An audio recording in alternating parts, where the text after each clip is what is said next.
ನಮಸ್ಕಾರ ವೀಕ್ಷಕರೇ, ಅಶ್ವವೇಗ ನ್ಯೂಸ್ನ ವೀಕ್ಷಕರೆಲ್ಲರಿಗೂ ಶುಭೋದಯ.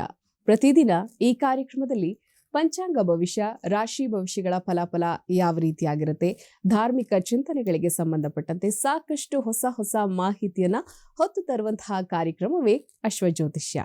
ಇವತ್ತಿನ ಅಶ್ವಜ್ಯೋತಿಷ್ಯ ಕಾರ್ಯಕ್ರಮದಲ್ಲಿ ಊಟ ಮಾಡುವಂತಹ ಸಂದರ್ಭದಲ್ಲಿ ಚಮಚವನ್ನ ಯಾಕೆ ಉಪಯೋಗ ಮಾಡಬಾರ್ದು, ಈ ವಿಚಾರದ ಬಗ್ಗೆ ಸಾಕಷ್ಟು ಮಾಹಿತಿಯನ್ನು ತಿಳಿಸಿಕೊಡೋದಕ್ಕೆ ಇವತ್ತಿನ ಕಾರ್ಯಕ್ರಮದಲ್ಲಿ ನಮ್ಮ ಜೊತೆಗೆ ಭಾಗವಹಿಸ್ತಾ ಇದ್ದಾರೆ ಧಾರ್ಮಿಕ ಚಿಂತಕರಾದಂತಹ ಶ್ರೀ ವೆಂಕಟರಮಣ ಭಟ್ ಗುರೂಜಿಯವರು. ಬನ್ನಿ ಅವನ ಕಾರ್ಯಕ್ರಮಕ್ಕೆ ಆದರದಿಂದ ಬರಮಾಡಿಕೊಳ್ಳೋಣ. ಗುರುಗಳೇ, ಕಾರ್ಯಕ್ರಮಕ್ಕೆ ಆದರದ ಸ್ವಾಗತ. ನಮಸ್ಕಾರ ಗುರುಗಳೇ. ಇವತ್ತು ಗುರುವಾರ, ಈ ದಿನದ ಪಂಚಾಂಗದ ವಿಶೇಷತೆನ ಮೊದಲಿಗೆ ತಿಳಿಸಿಕೊಡಿ ಗುರುಗಳೇ. ಓಂ ಗುರುಬ್ರಹ್ಮ ಗುರುರ್ವಿಷ್ಣು ಗುರುರ್ದೇವೋ ಮಹೇಶ್ವರಃ ಗುರು ಸಾಕ್ಷಾತ್ ಪರಂ ಬ್ರಹ್ಮ ತಸ್ಮೈ ಶ್ರೀ ಗುರವೇ ನಮಃ. ಏಕ ಏವ ಪರಬ್ರಹ್ಮ ಪರಮಾತ್ಮ ದಿಗಂಬರಃ ಸ್ವಯಮೇವ ಗುರು ಸಾಕ್ಷಾತ್ ಸುಬ್ರಾಯಃ ಪಾತು ನಃ ಸದಾ. ಕಾರುಣ್ಯಮೂರ್ತಿಂ ಕಮನೀಯ ರೂಪಂ ದಿಗಂಬರಂ ಯೋಗಿ ಗಣೈಃ ಸುಪೂಜ್ಯಂ. ಸ್ವಭಕ್ತರಕ್ಷಾರ್ಥಕೃತಾವತಾರಂ ಸುಬ್ರಾಯರಾಜಂ ಶರಣಂ ಪ್ರಪದ್ಯೆ. ಶ್ರೀಪಾದರಾಜಂ ಶರಣಂ ಪ್ರಪದ್ಯೆ. ದತ್ತಾತ್ರೇಯೋ ಮಹಾಯೋಗಿ ಭಗವಾನ್ ಭೂತಭಾವನಃ ಚತುರ್ಭುಜೋ ಮಹಾವಿಷ್ಣುಃ ಯೋಗಸಾಮ್ರಾಜ್ಯದೀಕ್ಷಿತಃ. ನಮಃ ಶಾಂತಾಯ ದಿವ್ಯಾಯ ಸತ್ಯಧರ್ಮಸ್ವರೂಪಿಣೆ ಸ್ವಾನಂದಾಮೃತತೃಪ್ತಾಯ ಶ್ರೀಧರಾಯ ನಮೋ ನಮಃ. ಶ್ರೀಮದ್ ಗಂಗಾಧರೇಂದ್ರ ಸರಸ್ವತಿ ಮಹಾಸ್ವಾಮಿಗಳವರ ಪಾದಪದ್ಮಗಳಲ್ಲಿ ಶಿರಸಾಷ್ಟಾಂಗವಾಗಿ ಭಕ್ತಿಪೂರ್ವಕವಾಗಿ ನಮಸ್ಕರಿಸುತ್ತಾ, ಶ್ರೀ ಕ್ರೋಧಿನಾಮ ಸಂವತ್ಸರ ದಕ್ಷಿಣಾಯನ ಗ್ರೀಷ್ಮ ಋತು ಆಷಾಢ ಮಾಸ ಕೃಷ್ಣ ಪಕ್ಷ ದ್ವಾದಶಿ ಗುರುವಾರ, ಮೃಗಶಿರಾ ನಕ್ಷತ್ರ, ವ್ಯಾಘಾತನಾಮ ಯೋಗ, ತೈತಿಲೆ ಕರಣ. ಇದು ಇವತ್ತಿನ ಪಂಚಾಂಗ. ಸರಿ ಗುರುಗಳೇ, ಈ ದಿನದ ಪಂಚಾಂಗದ ವಿಶೇಷತೆನ ತಾವು ತಿಳಿಸ್ಕೊಟ್ರಿ. ಹಾಗೆಯೇ ಇವತ್ತು ಗುರುವಾರ ನಾವು ಆಲಿಸಬೇಕಾದಂತಹ ಮಂತ್ರ, ಹಾಗೆಯೇ ಪಠಿಸಬೇಕಾದಂತಹ ಶ್ಲೋಕ, ಅದನ್ನ ತಾವು ತಿಳಿಸ್ಕೊಡಿ ಗುರುಗಳೇ. ಓಂ ಬೃಹಸ್ಪತೆ ಅತಿಯದರ್ಯೋ ಅರ್ಹಾದ್ವಿಮದ್ವಿಭಾತಿ ಕ್ರತುಮಜ್ಜನೇಷು ಯದ್ದೀತಯಚ್ಛವಸರ್ತ ಪ್ರಜಾತ ತದಸ್ಮಾಸು ತ್ರವಿಣಂಧೇಹಿ ಚಿತ್ರಂ. ಇಂದ್ರಮರುತ್ವ ಇಹ ಪಾಹಿ ಸೋಮೈ ಯಥಾಶಾರ್ಯಾತೆ ಅಪಿ ವಸ್ಸುತಸ್ಯ. ತವ ಪ್ರಣೀತಿ ತವ ಶೂರಶರ್ಮನ್ನಾ ವಿವಾಸಂತಿ ಕವಯಃ ಸುಜಜ್ಞಾಃ. ಬ್ರಹ್ಮಜಜ್ಞಾನಂ ಪ್ರಥಮಂ ಪುರಸ್ತಾತ್ ವಿಸೀಮತಃ ಸುರುಚೋ ವೇನ ಆವಹ. ಸ ಬುದ್ಧ್ನಿಯಾ ಉಪಮಾ ಅಸ್ಯ ವಿಷ್ಠಾಃ. ಸತಶ್ಚ ಯೋನಿಮಸತಶ್ಚ ವಿವಹ. ದೇವಾನಾಂಚ ಋಷೀಣಾಂಚ ಗುರುಂ ಕಾಂಚನ ಸನ್ನಿಭಂ. ಬುದ್ಧಿಭೂತಂ ತ್ರಿಲೋಕೇಶಂ ತಂ ನಮಾಮಿ ಬೃಹಸ್ಪತಿಂ. ಇದು ನಾವು ಇವತ್ತಿನ ದಿವಸ ಹೇಳುವಂತಹ ಮಂತ್ರ, ಕೇಳುವಂತಹ ಶ್ಲೋಕ. ಸರಿ ಗುರುಗಳೇ, ಈ ದಿನ ನಾವು ಆಲಿಸಬೇಕಾದಂತಹ ಮಂತ್ರ ಯಾವುದು, ಹಾಗೆಯೇ ಪಠಿಸಬೇಕಾದಂತಹ ಶ್ಲೋಕವನ್ನ ತಾವು ತಿಳಿಸ್ಕೊಟ್ರಿ. ಗುರುಗಳೇ, ಪ್ರತಿದಿನ ಅಷ್ಟೇ, ಅಂದ್ರೆ ವರ್ಷದ ಕೊನೆಯ ಒಂದು ಡಿಸೆಂಬರ್ ತನಕ ಕೂಡ ನಾವು ರಾಶಿಗಳ ಒಂದು ರಾಶಿಯಲ್ಲಿ ಯಾವ ರೀತಿಯ ಸಮಸ್ಯೆಯನ್ನು ಎದುರಿಸ್ತೀವಿ ಅಂತ.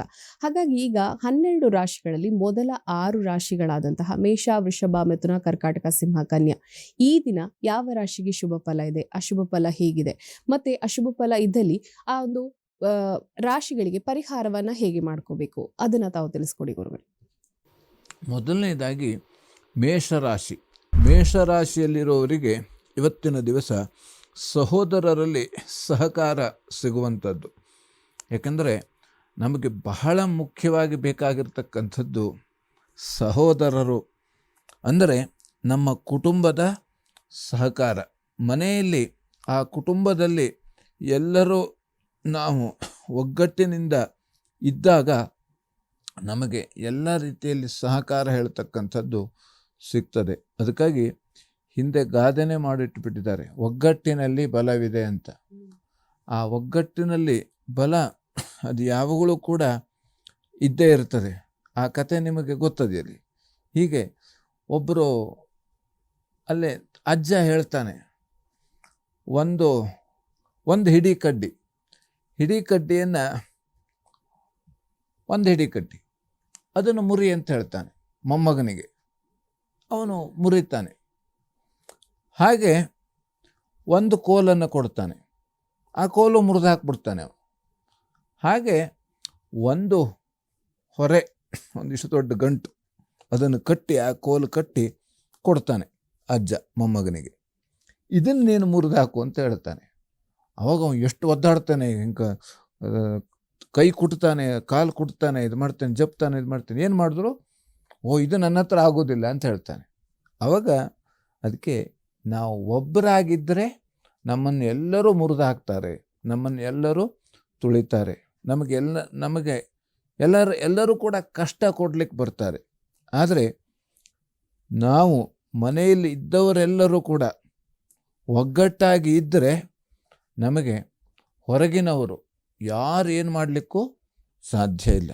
ಹಾಗೆ ನಮ್ಮ ಒಂದು ಇರತಕ್ಕಂಥ ನಮ್ಮ ಆ ಕ್ಷೇತ್ರ, ಆ ಪ್ರದೇಶ, ಆ ಊರು, ಆ ಹಳ್ಳಿ, ಹೀಗೆ ಇಡೀ ದೇಶವ್ಯಾಪಿಯಾಗಿ ನಾವೆಲ್ಲರೂ ಕೂಡ ಸಮಾನತೆಯಿಂದ ಹಾಗೆ ಒಗ್ಗಟ್ಟಿನಿಂದ ಈ ರೀತಿ ಇರೋದರಿಂದ ನಮಗೆ ಯಾರೂ ಕೂಡ, ಯಾವುದೇ ದೇಶದವರು ಕೂಡ ಏನೂ ಮಾಡಲಿಕ್ಕೆ ಆಗೋದಿಲ್ವಂತೆ. ಅದಕ್ಕಾಗಿ ನಾವು ಒಗ್ಗಟ್ಟಾಗಿ ಇದ್ದರೆ ನಮಗೆ ಎಲ್ಲ ರೀತಿಯಲ್ಲೂ ಕೂಡ ಆರ್ಥಿಕವಾಗಿಯೂ ಅನುಕೂಲ ಇರ್ತದೆ.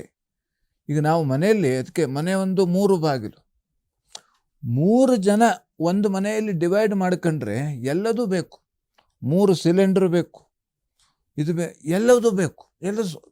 ಅದೇ ಒಂದೇ ಮನೆಯಲ್ಲಿ 3 ಜನ ಒಗ್ಗಟ್ಟಾಗಿದ್ದರೆ ಒಂದು ಸಿಲಿಂಡರ್ನಲ್ಲೇ ನಾವೆಲ್ಲ ರೀತಿಯಾದಂಥ ಖರ್ಚನ್ನು ನಿಭಾಯಿಸ್ಬೋದು. ಹೀಗೆ ಇದೊಂದು ಆರ್ಥಿಕ ಇದು. ಆದರೆ ಎಲ್ಲ ರೀತಿಯಲ್ಲೂ ಕೂಡ ಹಿಂದೆ ಅದು ಹೇಳಿದ್ದಾರೆ. ಯಾಕಂದರೆ ಒಬ್ಬವನಿದ್ದರೆ ಹೆದರ್ಕೊಂಡು ಸಾಯ್ತಾನೆ, ಎರಡು ಜನ ಇದ್ದರೆ ಹೊಡ್ಕೊಂಡು ಸಾಯ್ತಾರೆ ಅಂತ.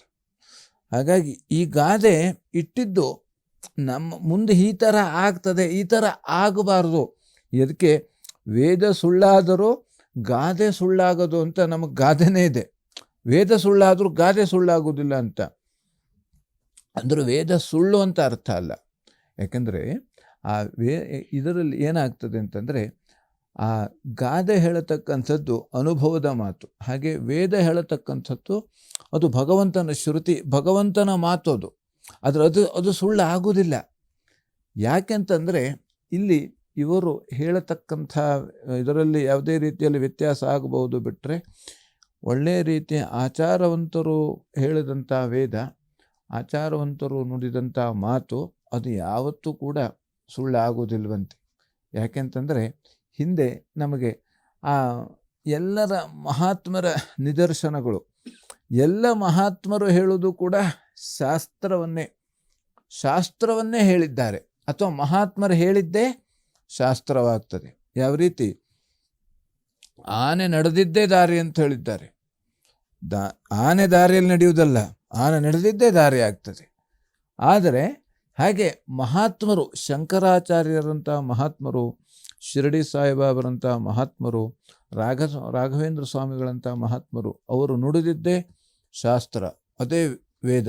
ಹಾಗಾಗಿ ಇವತ್ತಿನ ದಿವಸ ನಾವು ಮನೆಯಲ್ಲಿ ಎಲ್ಲರೂ ಕೂಡ ಸಹೋದರರು ಅಥವಾ ನಮ್ಮ ಕುಟುಂಬದವರು ಎಲ್ಲರೂ ಕೂಡ ಒಗ್ಗಟ್ಟಾಗಿ ಇರೋದರಿಂದ ಎಲ್ಲ ರೀತಿಯಲ್ಲಿ ಅನುಕೂಲ ಆಗತಕ್ಕಂಥದ್ದು. ಇನ್ನು ಸೈನಿಕರಿಗೆ ಅನುಕೂಲ ಆಗತಕ್ಕಂಥದ್ದು, ಸೈನಿಕ ವೃತ್ತಿಯಲ್ಲಿ ಯಾರು ಇರ್ತಾರೋ ಅವರಿಗೆ ಎಲ್ಲ ರೀತಿಯಲ್ಲಿ ಅನುಕೂಲ ಇದೆ.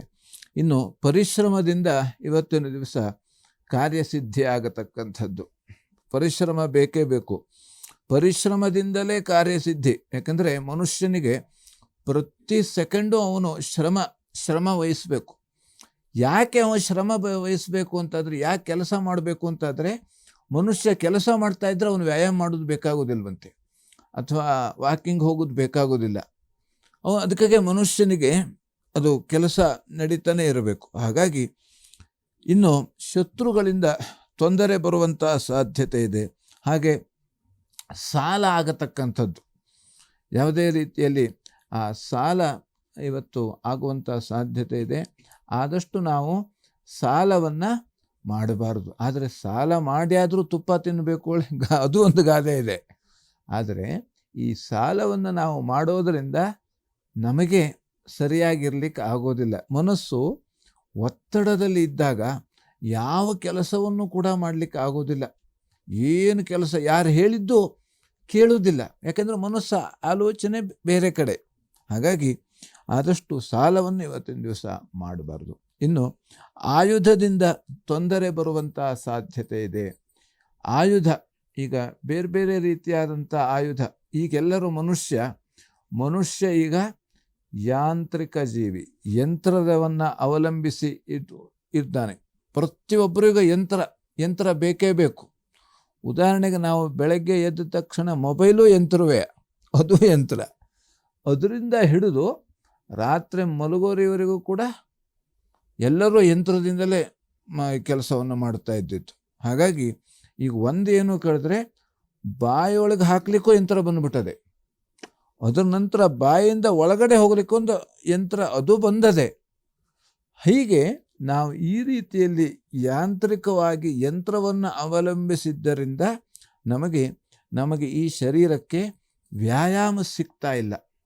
ಆ ಶರೀರಕ್ಕೆ ನಮ್ಮ ಕೆಲಸವನ್ನು ನಾವೇ ಮಾಡ್ಕೊಂಡು ಬಿಟ್ರೆ ನಾವು ಯಾವ ವ್ಯಾಯಾಮ ಶಾಲೆಗೂ ಹೋಗೋದು ಬೇಡ, ಯಾವ ಜಿಮ್ಮಿಗೂ ನಾವು ಹೋಗೋದು ಬೇಡ, ಎಲ್ಲೂ ನಾವು ಹೋಗೋದು ಬೇಕಾಗೋದಿಲ್ವಂತೆ. ಅದಕ್ಕಾಗಿ ನಾವು ಆದಷ್ಟು ನಮ್ಮ ಕೆಲಸವನ್ನು ನಾವೇ ಮಾಡಿಕೊಳ್ಬೇಕು. ಆದ್ದರಿಂದ ಇವತ್ತಿನ ದಿವಸ ದುರ್ಗಾ ಕವಚವನ್ನು ಪಠಣ ಮಾಡೋದರಿಂದ ಇವತ್ತಿನ ದಿವಸ ಎಲ್ಲ ರೀತಿಯಲ್ಲಿ ಅನುಕೂಲ ಆಗತಕ್ಕಂಥದ್ದು. ಇನ್ನು ವೃಷಭ ರಾಶಿಯಲ್ಲಿರೋರಿಗೆ ಧನ ಲಾಭ ಆಗುವಂಥ ಸಾಧ್ಯತೆ ಇದೆ. ಮೃಷ್ಟಾನ್ನ ಭೋಜನ, ನಮಗೆ ಇವತ್ತಿನ ದಿವಸ ನಾವು ಈಗ ಮದುವೆ ಅಥವಾ ಆಷಾಢ ಮಾಸ ಆಗಿರೋದ್ರಿಂದ ಮದುವೆ ಇರೋದಿಲ್ಲ, ಬೇರೆ ಬೇರೆ ಯಾವುದೋ ರೀತಿಯಾದಂಥ ಮೃಷ್ಟಾನ್ನ ಭೋಜನ ಮಾಡುವಂಥ ಸಾಧ್ಯತೆ ಇದೆ. ಆಷಾಢ ಮಾಸ ಆದರೂ ಈ ಕೆಲವು ಪ್ರಾಂತ್ಯದಲ್ಲಿ ಮದುವೆಯನ್ನು ಮಾಡ್ತಾರೆ, ಆಷಾಢ ಮಾಸ ಆದರೂ ಕೂಡ.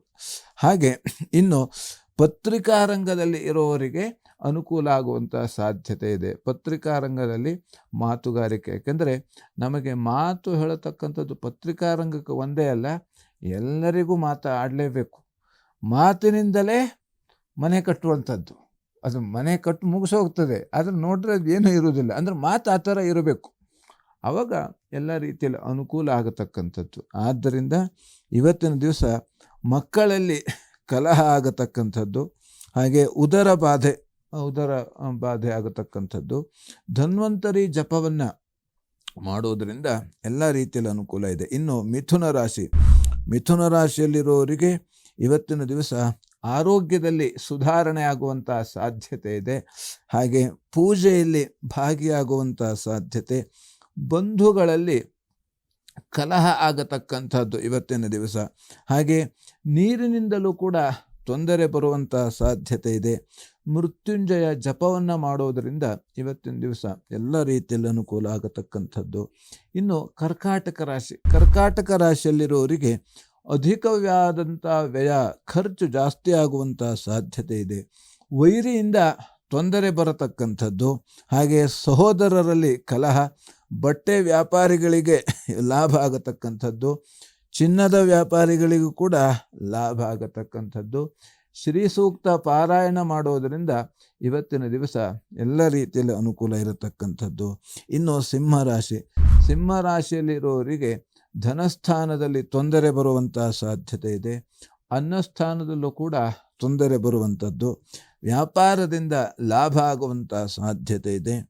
ಕನ್ಯಾ ಲಾಭ, ಇವತ್ತಿನ ದಿವಸ ಕನ್ಯಾ ಲಾಭ ಅಂದರೆ ಈಗ ಮದುವೆ ಆಗದೇ ಇರೋವರಿಗೆ ಇವತ್ತಿನ ದಿವಸ ಈ ಸಿಂಹರಾಶಿಯಲ್ಲಿರೋವರಿಗೆ ಆ ವಧು ಸಿಗುವಂಥ ಎಂಗೇಜ್ಮೆಂಟ್ ಮಾಡತಕ್ಕಂಥದ್ದು ಅಥವಾ ಈ ರೀತಿಯಲ್ಲಿ ಅನುಕೂಲ ಆಗುವಂಥ ಸಾಧ್ಯತೆ ಇರತಕ್ಕಂಥದ್ದು. ಇನ್ನು ಲಕ್ಷ್ಮೀನಾರಾಯಣ ಹೃದಯ ಪಾರಾಯಣ ಮಾಡೋದರಿಂದ ಎಲ್ಲ ರೀತಿಯಲ್ಲಿ ಅನುಕೂಲ ಇದೆ. ಇನ್ನು ಕನ್ಯಾ ರಾಶಿಯಲ್ಲಿರೋರಿಗೆ ಆರೋಗ್ಯದಲ್ಲಿ ಸ್ವಲ್ಪ ವ್ಯತ್ಯಾಸ ಆಗುವಂಥ ಸಾಧ್ಯತೆ. ಶಿರೋಬಾಧೆ, ತಲೆಗೆ ಸಂಬಂಧಪಟ್ಟಂಥ ಸಮಸ್ಯೆ ಇರತಕ್ಕಂಥದ್ದು. ವೃತ್ತಿಯಲ್ಲಿ ಅನುಕೂಲ ಆಗತಕ್ಕಂಥದ್ದು. ಹಾಲು ಮತ್ತು ಹೈನುಗಾರಿಕೋದ್ಯಮಕ್ಕೆ ಅನುಕೂಲ ಇದೆ ಇವತ್ತಿನ ದಿವಸ. ತಂಪು ಪಾನೀಯ ಅಂಗಡಿಗೂ ಕೂಡ ಲಾಭ ಆಗತಕ್ಕಂಥದ್ದು. ಧನ್ವಂತರಿ ಜಪ ಇವತ್ತಿನ ದಿವಸ ನಾವು ಮಾಡೋದರಿಂದ ಎಲ್ಲ ರೀತಿಯಲ್ಲಿ ಅನುಕೂಲ ಆಗತಕ್ಕಂಥದ್ದು. ಸರಿ ಗುರುಗಳೇ, ಕಾರ್ಯಕ್ರಮದ ಮೊದಲ ಭಾಗದಲ್ಲಿ ತಾವು ಪಂಚಾಂಗದ ವಿಶೇಷತೆ ಮತ್ತೆ ಗುರುವಾರ ಆಲಿಸಬೇಕಾದಂತಹ ಮಂತ್ರ ಮತ್ತೆ ಶ್ಲೋಕ, ಪಠಿಸಬೇಕಾದ ಯಾವ ಶ್ಲೋಕ ಅನ್ನುವಂಥದ್ದು, ಇದರ ಜೊತೆಗೆ ಮೊದಲ 6 ರಾಶಿಗಳಿಗೆ ಯಾವ ರೀತಿಯಾದಂತಹ ಶುಭ ಫಲ ಇದೆ, ಯಾವ ರೀತಿಯಾದಂತಹ ಅಶುಭ ಫಲ ಇದೆ, ಅಶುಭ ಫಲ ಇದ್ದವರು ಹೇಗೆ ಪರಿಹಾರವನ್ನ ಮಾಡ್ಕೋಬೇಕು, ಇದನ್ನ ತಾವು ತಿಳಿಸ್ಕೊಟ್ರಿ. ಕಾರ್ಯಕ್ರಮದಲ್ಲಿ ಈಗ ಸಣ್ಣದೊಂದು ವಿರಾಮವನ್ನ ತೆಗೆದುಕೊಳ್ಳುವಂತಹ ಸಮಯ ಆಗಿದೆ ಗುರುಗಳೇ.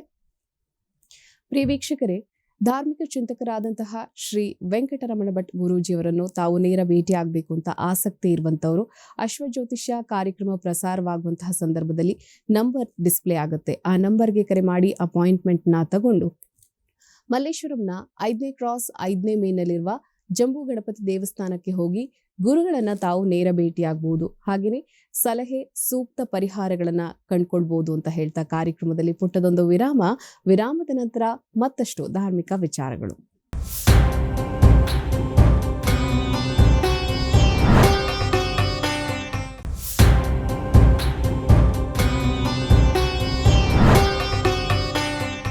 ವಿರಾಮದ ನಂತರ ಅಶ್ವಜ್ಯೋತಿಷ್ಯ ಕಾರ್ಯಕ್ರಮಕ್ಕೆ ಮತ್ತೊಮ್ಮೆ ಸ್ವಾಗತ ವೀಕ್ಷಕರೇ. ಗುರುಗಳೇ, ಊಟ ಮಾಡುವಂತಹ ಸಂದರ್ಭದಲ್ಲಿ ಚಮಚವನ್ನ ಉಪಯೋಗ ಮಾಡಬಾರ್ದು ಅಂತ ಹೇಳ್ತಾರೆ. ಇದು ವೈಜ್ಞಾನಿಕ ಕಾರಣ ಏನಿದೆ, ಹಾಗೆಯೇ ಆಧ್ಯಾತ್ಮಿಕ ಹಿನ್ನೆಲೆ ಏನಿದೆ ಅಂತ? ಒಳ್ಳೆ ಮುಖ್ಯವಾದ ಪ್ರಶ್ನೆ. ನಾವು ಪ್ರತಿ ದಿವಸವೂ 3 ಹೊತ್ತು ಈ ಕೆಲಸವನ್ನು ನಾವು ಮಾಡಲೇಬೇಕು. 3 ಹೊತ್ತು ನಾವು ಕೆಲಸ ಮಾಡಲಿಲ್ಲ ಅಂತಾದರೆ ನಮ್ಮ ಗಾಡಿ ಮುಂದೆ ಹೋಗೋದಿಲ್ಲ. ಈಗ ಏನಾಗ್ಬಿಟ್ಟಿದೆ ಅಂದರೆ, ವೈಜ್ಞಾನಿಕವಾಗಿ ನಮಗೆ ಎಲ್ಲೋ ನಾವು ಹೋಗ್ತಾ ಇರ್ತೇವೆ, ಅಲ್ಲಿ ಹೋಗ್ತಾ ಇದ್ದಾಗ ಅವಾಗ ಏನಾಗ್ತದೆ, ಅಥವಾ ಮನೆಯಲ್ಲೇ ಇರ್ತೇವೆ, ನಾವು ಚಮಚವನ್ನು ಬಳಸಿ ಊಟ ಮಾಡ್ತೇವೆ ಅಥವಾ ತಿಂಡಿ ತಿಂತೇವೆ. ಯಾಕೆಂತಂದರೆ ಆ ಚಮಚ ಹೇಳತಕ್ಕಂಥದ್ದು ಅದು ಯಾವುದೇ ಇರ್ಬೋದು, ಬೆಳ್ಳಿ ಚಮಚನೇ ಇರಲಿ, ಬಂಗಾರದ ಚಮಚನೇ ಇರಲಿ, ಕಬ್ಬಿಣದ ಚಮಚನೇ ಇರಲಿ, ಅದು ಯಾವುದಾದ್ರೂ ಕೂಡ ನಮಗೆ ಅದರಲ್ಲಿ ಆದಷ್ಟು ನಾವು ಚಮಚವನ್ನು ಬಳಸದೆ ಹಾಗೆ ಊಟ ಮಾಡಬೇಕು. ಯಾಕೆ ಅಂತಂದರೆ, ನಮ್ಮ ಈ ಕೈ ಬೆರಳು 5 ಬೆರಳು ನಮಗಿದೆ. ಆ 5 ಬೆರಳು ಅದಕ್ಕೂ ಕೂಡ ವ್ಯಾಯಾಮ ಮುಖ್ಯ. ಅದು ನಾವು ಊಟ ಮಾಡಬೇಕಾದ್ರೆ ಏನು ಮಾಡ್ತೇವೆ, ಕಲಿಸ್ತೇವೆ. ಹಿಂಗೆ ಕಲಿಸೋದ್ರಿಂದ ಅದು ಬೆರಳಿಗೆ ವ್ಯಾಯಾಮ ಆಗ್ತದೆ. ಹೀಗೆ ಅದು ನಮಗೆ ಗೊತ್ತಿಲ್ಲದೆ ವ್ಯಾಯಾಮ ಆಗ್ತದೆ. ಅಥವಾ ನಾವು ಏನೋ ಯಾರ ಹತ್ರ ಮಾತಾಡ್ಕೊತಾನೋ ಹಿಂಗೆ ಕಲಿಸ್ಕೊಂಡು ಹಾಗೆ ಅನ್ನಕ್ಕೆ ಸಾಂಬಾರು ಹಾಕಿದ ತಕ್ಷಣ ಹಾಗೆ ನಾವು ಊಟ ಮಾಡೋದಿಲ್ಲ. ಅದು ನಾವು ಕಲಸಿ ಊಟವನ್ನು ಮಾಡ್ತೇವೆ. ಆ ಕಲಸಿ ಊಟ ಮಾಡುವಾಗ ಏನಾಗ್ತದೆ, ಮೊದಲನೇದಾಗಿ ಈ ಕೈ ಬೆರಳಿಗೆ ವ್ಯಾಯಾಮ ಆಗ್ತದೆ. ಈಗ ನಾವು ಬೆಳಗ್ಗೆ ಕೆಲವು ನಾವು ನೋಡ್ತೇವೆ, ಬೆಳಗ್ಗೆ ಎದ್ದ ತಕ್ಷಣ 5 ಗಂಟೆಗೆ ಹಿಂಗೆ ಕೈ ಹಿಂಗೆ ಮಾಡೋದು ಎಲ್ಲ ಮಾಡ್ತಾ ಇರ್ತಾರೆ. ಅಲ್ಲಿ ಹೇಳಿರ್ತಾರೆ ಡಾಕ್ಟ್ರು, ನೀವು ಹಿಂಗೆ ಈ ಥರ ಎಕ್ಸಸೈಸ್ ಮಾಡಬೇಕು, ನಿಮಗೆ ಇದು ಬೇಕು, ಅದಕ್ಕಾಗಿ ನಿಮಗೆ ಕೈ ಬೆರಳು ನೋವು ಬರ್ತದೆ. ಹಾಗಾಗಿ ನಾವು ಈ ಸಣ್ಣಿಂದಲೇ ಈ ಥರ ನಾವು ಚಮಚದ ಬಳಕೆ ಮಾಡ್ತಾ ಇರೋದ್ರಿಂದ ನಮಗೆ ಏನಾಗದೆ ಕೇಳಿದ್ರೆ, ಈ ಬೆರಳಿಗೆ ವ್ಯಾಯಾಮ ಸಿಗ್ತಾ ಇಲ್ಲ. ಅದು ಎಲ್ಲ ಸುತ್ತು ನಮಗೆ ಈ ವ್ಯಾಯಾಮ ಸಿಗೋದಿಲ್ಲ. ಅದು ಈ ಊಟ ಮಾಡಬೇಕಾದ್ರೆ ಮಾತ್ರ ನಾವು ಹಿಂಗೆ ಕಲಿಸೋದು, ಬೇರೆ ಟೈಮಲ್ಲಿ ನಾವೇನು ಇದು ಮಾಡ್ತಾ ಇರೋ.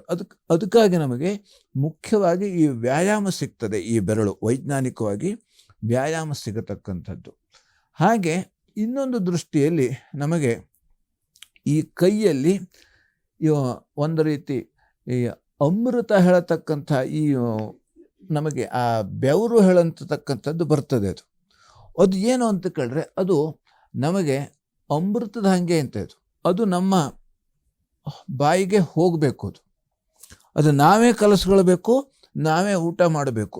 ಅದರಿಂದ ನಮಗೆ ಎಲ್ಲ ರೀತಿಯಲ್ಲೂ ಕೂಡ ಈ ಒಂದು ವೈದ್ಯಕೀಯ ಈ ಆರೋಗ್ಯ ಶಾಸ್ತ್ರದಲ್ಲೂ ಕೂಡ, ಎಲ್ಲ ರೀತಿಯಲ್ಲಿ ಆಯುರ್ವೇದ ಶಾಸ್ತ್ರದಲ್ಲೂ ಕೂಡ ಎಲ್ಲ ರೀತಿಯಲ್ಲಿ ಅನುಕೂಲ ಆಗತಕ್ಕಂಥದ್ದು. ಅಂದರೆ ಅದಕ್ಕೆ ನಾವು ಕೈಯಿಂದಲೇ ಊಟ ಮಾಡಬೇಕು. ನಮಗೆ ಭಗವಂತ ಕೊಟ್ಟಿದ್ದು ಯಾಕೆ, ಈ ಕೈ ಕೊಟ್ಟಿದ್ದು ಯಾಕೆ ನಮಗೆ, ಭಗವಂತ ನಮ್ಮ ಕೈಯಿಂದಲೇ ನಾವು ಊಟ ಮಾಡಲಿ ಅಂತ.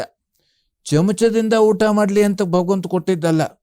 ಕೈಯಿಂದಲೇ ಊಟ ಮಾಡಬೇಕು, ಕಾಲಿನಿಂದಲೇ ನಡಿಬೇಕು. ನಾವು ಕೈಯಿಂದ ನಡೀಲಿಕ್ಕೆ ಬರೋದಿಲ್ಲ, ನಡೆಯುವುದು ಕಾಲಿನಿಂದಲೇ. ಹಾಗಾಗಿ ಆ ಅಂಗಾಂಗವನ್ನು ಕೊಟ್ಟಿದ್ದಾನೆ ಅಂತಾದರೆ ಅದರ ಉಪಯೋಗ ನಾವು ಮಾಡಿಕೊಳ್ಬೇಕು. ಅದಕ್ಕೆ ಈ ಕೈ ಕೊಟ್ಟಿದ್ದು ಯಾಕೆ ಭಗವಂತ? ನಮಸ್ಕಾರ ಮಾಡಲಿಕ್ಕೆ, ಊಟ ಮಾಡಲಿಕ್ಕೆ. ಹಾಗೆ ನಾವು ಊಟವನ್ನು ಇನ್ನೊಬ್ಬರಿಗೆ ಮಾಡಿಸ್ಲಿಕ್ಕೆ, ಅಂದರೆ ದಾನ ಧರ್ಮ ಮಾಡಲಿಕ್ಕೆ. ಹೀಗೆ ಇದು ವೈಜ್ಞಾನಿಕ ಕಾರಣ. ಇಂದು ಆಧ್ಯಾತ್ಮಿಕವಾಗಿ ನಮಗೆ, ಯಾಕೆಂತಂದರೆ ಭಗವಂತ ನಮಗೆ ಈ ರೀತಿಯಲ್ಲಿ ಎಲ್ಲ ರೀತಿಯ ಅವಕಾಶ ಕೊಟ್ಟಿದ್ದಾನೆ. ಊಟ ಮಾಡೋದಂದ್ರೆ ಏನು? ನಾವು ಊಟ ಮಾಡೋದಂದರೆ ಸುಮ್ಮನೆ ಏನೋ ನಮ್ಮ ಹೊಟ್ಟೆ ತುಂಬಬೇಕು ಅಂತ ಊಟ ಮಾಡೋದಲ್ವಂತೆ. ಅದಕ್ಕೆ ಅನ್ನಂ ಬ್ರಹ್ಮೇ ದಿವ್ಯಜಾನಾತ್ ಅಂತ ಹೇಳಿದ್ದಾರೆ. ಅನ್ನ ಅದೇ ಬ್ರಹ್ಮ, ಅದೇ ಭಗವಂತ. ಅನ್ನಪೂರ್ಣೆ ಸದಾ ಪೂರ್ಣೆ ಶಂಕರ ಪ್ರಾಣವಲ್ಲಭೆ ಜ್ಞಾನ ವೈರಾಗ್ಯ ಸಿದ್ಧ್ಯರ್ಥಂ ಭಿಕ್ಷಾಂದೇಹಿ ಚ ಪಾರ್ವತಿ. ಅಲ್ಲಿ ಆ ಭಗವಂತ ನಮ್ಮಲ್ಲಿ ಇರತಕ್ಕಂಥ 5 ರೀತಿಯಾದಂಥ ಅಗ್ನಿ ನಮ್ಮಲ್ಲಿ ಇದೆಯಂತೆ. 5 ಅಗ್ನಿ ಇರ್ತದೆ. ಅದೇ ಪ್ರಾಣ, ಅಪಾನ, ವ್ಯಾನ, ಉದಾನ, ಸಮಾನ. ಇದು 5 ರೀತಿಯಾದಂಥ ಅಗ್ನಿಗಳು ಇದ್ದಾವೆ. ಆ ಅಗ್ನಿಗೆ ನಾವು ಹವಿಸ್ಸನ್ನು ಕೊಡುವುದು ಹೇಗೆ? ಕೈಯಿಂದಲೇ ಕೊಡಬೇಕು, ಬೇರೆ ಯಾವುದರಿಂದಲೂ ಹವಿಸ್ಸನ್ನು ಕೊಡಬಾರದು. ಯಾಕೆಂದರೆ ಈ ಕೈಯಿಂದನೇ ಕೊಡಬೇಕು. ಅದರಲ್ಲಿ ಈ ಬರತಕ್ಕಂಥ ಯಾವುದೇ ರೀತಿಯಾದಂಥ ಈ ಕೈಯಿಂದ ಬರತಕ್ಕಂಥ ಬೆವರಿದ್ದರೂ ಕೂಡ ಅದು ಅಮೃತ ಸದೃಶವಾಗಿರುತ್ತದೆ. ಅದು ಆ ಟೈಮಿನಲ್ಲಿ ಅದು. ಅದಕ್ಕಾಗಿ ನಮಗೆ ಇದರಿಂದಲೇ ನಾವು ಊಟ ಮಾಡಬೇಕು, ಕೈಯಿಂದಲೇ ಊಟ ಮಾಡಬೇಕು. ಕೈಯಿಂದ ಊಟ ಮಾಡಬೇಕಾದ್ರೆ ಏನು ಮಾಡ್ತಾ ಇರಬೇಕು? ಭಗವಂತನ ಸ್ಮರಣೆ ಮಾಡ್ತಾ ಇರಬೇಕು. ಅದಕ್ಕಾಗಿ ಈಗ ಉಪನಯನವನ್ನು ಆದ ಮೇಲೆ ಅವರಲ್ಲಿ ಹಾಗೆ ಮಂತ್ರಪೂರ್ವಕವಾಗಿ ಊಟ ಮಾಡಬೇಕು ಅಂತ ಹೇಳಿದ್ದಾರೆ. ಅಂದರೆ ಮೊದಲನೇದಾಗಿ ಇಡೀ ಸರ್ವಭೂತಗಳಿಗೆ ಕೊಡಬೇಕು. ಅದಕ್ಕೆ ಚಿತ್ರಾಯ ಸ್ವಾಹ, ಚಿತ್ರಗುಪ್ತಾಯ ಸ್ವಾಹ, ಯಮಾಯ ಸ್ವಾಹ, ಯಮಧರ್ಮರಾಜಾಯ ಸ್ವಾಹ. ಇಷ್ಟು 4 ದೇವತೆಗಳಿಗೆ ಇವನು ಕೊಡಬೇಕು. ಆನಂತರ ಕೊಟ್ಟುಕೊಂಡು ಇವನು ಪ್ರಾಣಾಯ ಸ್ವಾಹ, ಅಪಾನಾಯ ಸ್ವಾಹ, ವ್ಯಾನಾಯ ಸ್ವಾಹ, ಉದಾನಾಯ ಸ್ವಾಹ, ಸಮಾನಾಯ ಸ್ವಾಹ, ಬ್ರಹ್ಮಣೇ ಸ್ವಾಹ ಈ ಮಂತ್ರವನ್ನು ಹೇಳ್ತಾ ಅವನು ಊಟವನ್ನು ಮಾಡುವುದು. ಅದಕ್ಕೆ ಇದು ಮೊದಲನೇದೆ. ಆನಂತರ ಎಷ್ಟು ನಾವು ಊಟ ಮಾಡುವುದಾದರೂ ಕೂಡ ಭಗವಂತನ ಸ್ಮರಣೆಯನ್ನೇ ಮಾಡ್ತಾ ಊಟ ಮಾಡಬೇಕು ಅಂತ ಹೇಳಿದ್ದಾರೆ. ಊಟ ಮಾಡಬೇಕಾದ್ರೆ ಮೌನವಾಗಿ ಇರಬೇಕು. ಮೌನವಾಗಿ ಇದ್ದುಕೊಂಡು ನಾನು ಹೋಮವನ್ನು ಮಾಡುತ್ತಾ ಇದ್ದೇನೆ. ಅದಕ್ಕೆ ಜಠರಾಗ್ನಿ ಅಂತ ಕರೆದಿದ್ದಾರೆ. ನಮ್ಮ ಒಳಗಡೆ ಇರತಕ್ಕಂಥದ್ದು ಜಠರಾಗ್ನಿ. ಹಾಗೆ ಆ ಜಠರಾಗ್ನಿಗೆ ನಾವು ಹೋಮವನ್ನು ಮಾಡುತ್ತಾ ಇದ್ದೇವೆ, ನಾವು 3 ಹೊತ್ತು ಹೋಮ ಮಾಡ್ತಾ ಇದ್ದೇವೆ ಅಂತ ನಾವು ನಮ್ಮ ಭಾವನೆ ತಂದುಕೊಳ್ಬೇಕಂತೆ. ಅದಕ್ಕಾಗಿ ಕುಳಿತುಕೊಂಡೇ ಊಟ ಮಾಡಬೇಕು. ಚಪ್ಪಲ್ ಹಾಕ್ಕೊಂಡು ಅಥವಾ ಬೂಟ್ ಹಾಕ್ಕೊಂಡು ಅಥವಾ ಓಡಾಡಿಕೊಂಡು ಅಥವಾ ಇದ್ರ ಮೇಲೆ ನಾವು ಚೇರ್ ಮೇಲೆ ಕುಳಿತುಕೊಂಡು ಊಟ ಮಾಡಬಾರ್ದಂತೆ. ಇನ್ನು ಆರೋಗ್ಯ ವ್ಯತ್ಯಾಸ ಆದರೆ ಬೇರೆ, ಅಥವಾ ವಯಸ್ಸಾದವರಾದರೆ ಬೇರೆ.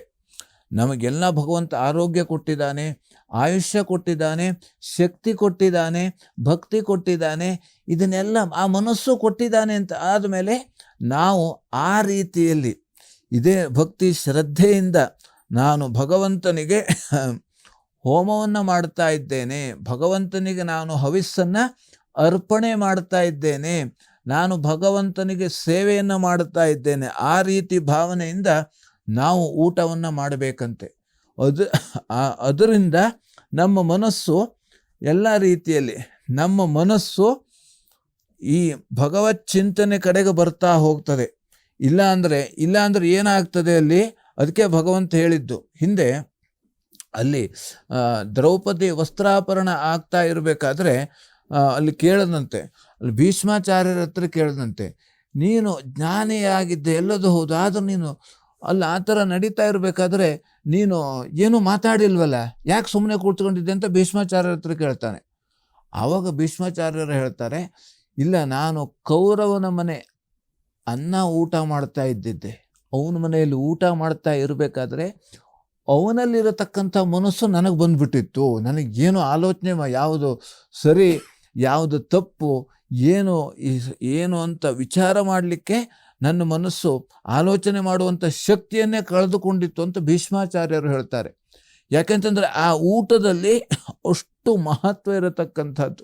ನಾವು ಆ ರೀತಿಯಲ್ಲಿ ಊಟವನ್ನು ಮಾಡೋದರಿಂದ, ಭಗವಂತನ ಸ್ಮರಣೆಯನ್ನು ಮಾಡುತ್ತಾ ಊಟ ಮಾಡೋದರಿಂದ ನಮಗೆ ಎಲ್ಲ ರೀತಿಯಲ್ಲೂ ಕೂಡ ಆಧ್ಯಾತ್ಮಿಕವಾಗಿಯೂ ಅನುಕೂಲ ಆಗ್ತದೆ, ವ್ಯಾವಹಾರಿಕವಾಗಿಯೂ ಅನುಕೂಲ ಆಗ್ತದೆ, ವೈಜ್ಞಾನಿಕವಾಗಿಯೂ ಕೂಡ ನಮಗೆ ಎಲ್ಲ ರೀತಿಯಲ್ಲಿ ಅನುಕೂಲ ಆಗತಕ್ಕಂಥದ್ದು.